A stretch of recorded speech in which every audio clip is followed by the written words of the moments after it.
तीन बहनों की लालची भाभी। करिश्मा, रेशमा और मनीषा तीन बहनें हैं। उनका एक भाई भी है, मयंक। मयंक अपनी बहनों को बहुत प्यार करता है, लेकिन मयंक की पत्नी सविता इस मामले में मयंक से बिल्कुल ही अलग है। वो अपनी ननदों का जितना बुरा कर सकती है उतना बुरा करती ही रहती है और अपनी ननदों पर हुक्म भी चलाती है। करिश्मा, करिश्मा, तुमने अभी तक नाश्ता नहीं बनाया? तुम्हारे भैया को ऑफिस जाने में देर हो रही है। हाँ भाभी, बस अभी बनाती हूँ। करिश्मा, तुम ये ढीलापन छोड़ दो। कल को पराए घर जाना है। वहाँ अगर तुम इस तरह से काम करोगी तो लोग क्या कहेंगे कि माँ ने और भाभी ने कुछ सिखाया नहीं। और तुम्हारी दोनों बहनें कहाँ हैं? अब रेशमा मार्केट गई है और मनीषा सो रही है। क्या?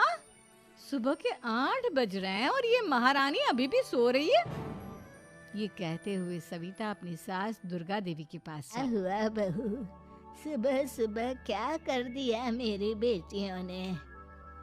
अरे एक तो अभी अभी उठकर किचन में गई है, दूसरी सुबह सुबह बाहर चली गई और तीसरी अभी तक सो रही है। क्या करूं मैं इन तीनों का? मैं तो परेशान हो गई हूँ। जा जाकर उठा उसे और रेशमा से मैं बात करती हूँ। सविता सीधा मनीषा के कमरे में जाती है और उससे कहती है, महारानी जल्दी उठो, सूरज सर पर आ गया है। भाभी थोड़ी देर और सोने दो ना, मैं रात को लेट सोई थी। वो क्या है ना, यूनिट टेस्ट चल रहे हैं। शराफत से उठती है या नहीं, या फिर पानी की भरी बाल्टी डालूं तेरे ऊपर? नहीं नहीं भाभी, मुझे बिस्तर में नहीं नहाना, उठती हूँ मैं। मनीषा जल्दी से उठकर बाथरूम में चली जाती है। सभी आराम से बैठकर नाश्ता कर रहे होते कि तभी रेशमा बाजार से हाथ में सामान लिए आ जाती है। रेशमा को देखते ही सविता उस पर बरस पड़ती है। लो, आ गई कि हम पर कम हुक्म चलाया करे। हम इस घर की बेटियां हैं और आपकी पत्नी की ननद है, नौकरानी नहीं। लो कर लो बात। इनकी भलाई के लिए कुछ भी बोलो तो इन्हें बुरा लग जाता है। इस घर में यही इज्जत है मेरी। देख लो माँ जी, आपकी बेटी किस लहजे में मुझसे बात कर रही है। सविता वहां से चली जाती है। मयंक को बहुत गुस्सा आता है, वो भी वहां से चला जाता है। फिर करिश्मा रेशमा को समझाती है, रेशमा, तुम्हें भाभी से माफी मांग लेनी चाहिए थी ना। लेकिन दीदी, मैंने कुछ किया ही नहीं, तो मैं माफी क्यों मांगू? हाँ करिश्मा दीदी, रेशमा दीदी जैसे ही घर में आई भाभी ही उन पर चिल्ला रही थी। हाँ, मैं मानती हूँ कि गलती भाभी की थी। मैं तो इसलिए बोल रही हूँ कि भाभी ने माँ को तो पूरी तरह अपने वश में कर लिया है। वो हमारी बात सुनती ही नहीं। मयंक भैया हमारे लिए हमेशा खड़े रहते हैं, इसलिए उनकी बात का मान तो तुम्हें रखना चाहिए था ना।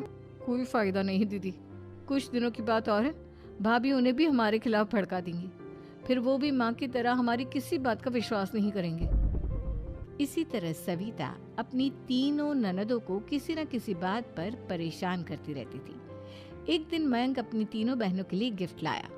करिश्मा, ये तुम्हारे लिए हार का सेट। रेशमा, तुम्हारे लिए सुंदर सी ड्रेस। और मनीषा, तुम्हें किताबें पसंद है ना, तुम्हारे लिए किताबें लाया हूँ। थैंक यू भैया। थैंक यू भैया। थैंक यू भैया। करिश्मा, तुम्हारा नेकलेस कितना सुंदर है। ये भैया कहाँ से ले आए होंगे? मैंने भैया को 3 दिन पहले फोन पर ये डिजाइन दिखाया था और आज भैया ये ले आए। सविता तो अपनी ननदों के गिफ्ट्स देखकर जल गई और करिश्मा का नेकलेस तो उसे भी बहुत पसंद आया था। अपनी बहनों के लिए कितना अच्छा नेकलेस लेकर आए हैं, मुझे कभी कोई गिफ्ट नहीं दिया। मैं आज ही ये हार चुरा लूंगी। रात में सविता करिश्मा का हार चुरा लेती है और इसी तरह उसे अपनी ननदों की जो भी चीज़ अच्छी लगती वो उसे मांगती नहीं, बल्कि रात के अंधेरे में चुरा लेती। इसी तरह दिन बीतते गए और सविता ने मयंक के दिल में भी उसकी बहनों के लिए नफरत पैदा कर दी। एक दिन मयंक ने करिश्मा और रेशमा के लिए रिश्ता देखा और ये बात उसने घर में सबको बताई। माँ, करिश्मा और रेशमा के लिए बहुत अच्छा रिश्ता आया है। वो लोग कल इन्हें देखने आ रहे हैं।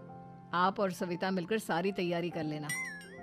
ये सुनकर करिश्मा और रेशमा खुश हो जाती हैं, लेकिन सविता सी है, अगर इन दोनों बहनों की शादी हो गई तो घर और बाहर का काम कौन करेगा? मनीषा तो एक नंबर की कामचोर है, उससे तो किसी बात की उम्मीद लगाना ही बेकार है।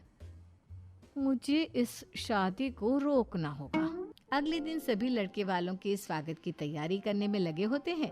तभी मयंक अपनी बहनों से आकर कहता है, तैयार हो गई तुम दोनों? देखो दोनों लड़के बहुत अच्छे हैं, मैं कोई कसर नहीं छोड़ना चाहता, इसलिए तुम उनके सामने अच्छे से बिहेव करना और अपनी भाभी से लड़ने मत लग जाना। करिश्मा, तुम वो नेकलेस पहन लो ना जो मैं तुम्हारे लिए लाया था। भैया मैं बहुत देर से वो नेकलेस ढूंढ रही हूँ, लेकिन मुझे मिल ही नहीं रहा। क्या तुमने नेकलेस खो दिया? तुम्हें पता भी है वो कितना महंगा था? तुम कोई काम ढंग से नहीं कर सकती। मयंक गुस्से में वहां से चला जाता है। थोड़ी देर बाद लड़के वाले भी आ जाते हैं। वो दोनों बहनों को पसंद कर लेते हैं और रिश्ता पक्का हो जाता है। लेकिन सविता के दिमाग में तो कुछ और ही खिचड़ी पक रही थी।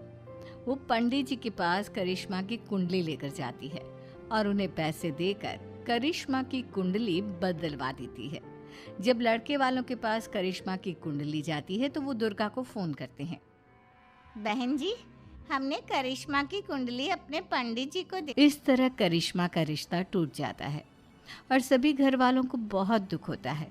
अब कविता सोचती है, चलो करिश्मा का तो रिश्ता टूट गया, अब रेशमा का भी रिश्ता तोड़ना है। क्या करूं क्या करूं? अब सविता आवाज बदलकर किसी अननोन नंबर से रेशमा के होने वाले ससुराल में फोन करती है। हेलो, मैं कौन हूँ कौन नहीं ये आपके लिए जानना ज़रूरी नहीं, बस इतना सुन लो कि रेशमा का 2 साल से किसी के साथ अफेयर चल रहा है। बस रेशमा का रिश्ता तोड़वाने के लिए सविता का इतना कहना काफी था। अब रेशमा का भी रिश्ता टूट गया। मयंक और दुर्गा देवी ने रेशमा को खूब खरी खोटी सुनाई और उससे बार बार उस लड़के के बारे में पूछने लगी। आप दोनों मुझे क्यों परेशान कर रहे हो? अरे कोई लड़का होगा मेरी लाइफ में तो मैं बताऊंगी ना, जब कोई है ही नहीं तो कहाँ से लाऊं मैं कोई लड़का? तो तेरे होने वाले ससुराल वालों को फोन किसने किया था? माँ मैं नहीं जानती किसने फोन किया था।